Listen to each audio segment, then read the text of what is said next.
यह चिमटा कमंडल लिए जटायुक्त जोगी बाबा कौन है, जो युवा अवस्था में भस्म लपेटे और कोपीन धारण किए हुए गंगा स्नान हेतु जा रहे हैं। जोगी के वय, वेश तथा मुखमंडल के तेज से प्रभावित गांव वासियों ने आपस में मंत्रणा कर जोगी से गांव में ही बस जाने का आग्रह किया।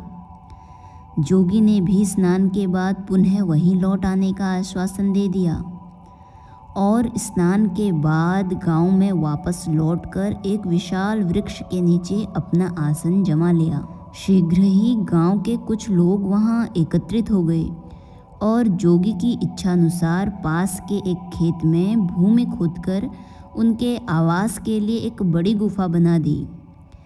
सर्वकालीन बाबा नीम करोली जी महाराज अब बाबा लक्ष्मण दास बनकर नीम करोली गांव में रहने लगे। भक्तों के लिए एकदश रुद्रावतार बाबा जी महाराज की आविर्भाव लीला नीम करोली धाम से ही प्रारंभ होती है और यहीं से ही आरंभ होती है इनकी अलौकिक कल्याणमयी लीलाएं भी।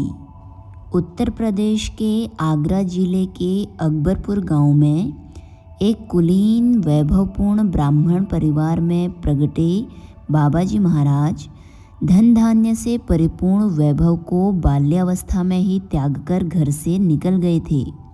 जन कल्याणार्थ अवतरित जन्म से ही अंतर्मन से परम वैरागी बाबा जी के लिए विमाता का व्यवहार एकमात्र बहाना बन गया उनके गृह त्याग हेतु। पैतृक घर से निकलकर सुदूर गुजरात प्रदेश के मोरवी नामक स्थान में एक वैष्णव संत के पास बाबा जी योग साधना में रत रहे। यहीं से इनका नाम बाबा लक्ष्मण दास पड़ गया। साधना काल के दौरान वे अधिकतर संसार से दूर एक तालाब में गर्दन तक डूबे रहते। तभी से उन्हें तलैया बाबा की भी उपाधि मिल गई। कहा जाता है कि गांव के लड़के गाय बकरी चराने जब वहां आते थे तो अपने दोपहर का भोजन पानी पास के पेड़ में टाक देते थे और जब खाने का समय आता तो अक्सर पाते कि उनके पात्र पोटली खाली है।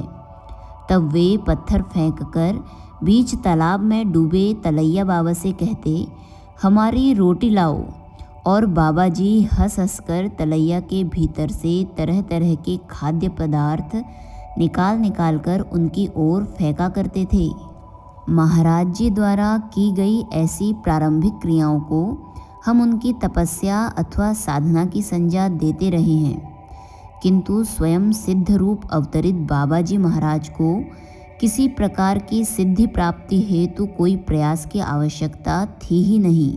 इस संदर्भ में महाराज जी ने स्वयं ही अपने श्रीमुख से अपनी ही मौज में एक भक्त को कह डाला, पूरन 17 वर्ष की उम्र से ही हमें कुछ भी करने को बाकी नहीं रह गया था।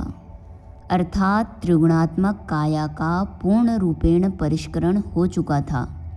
इसके बाद तो बाबा जी का नीम करोली में गुफा निवास एक कौतुक मात्र था।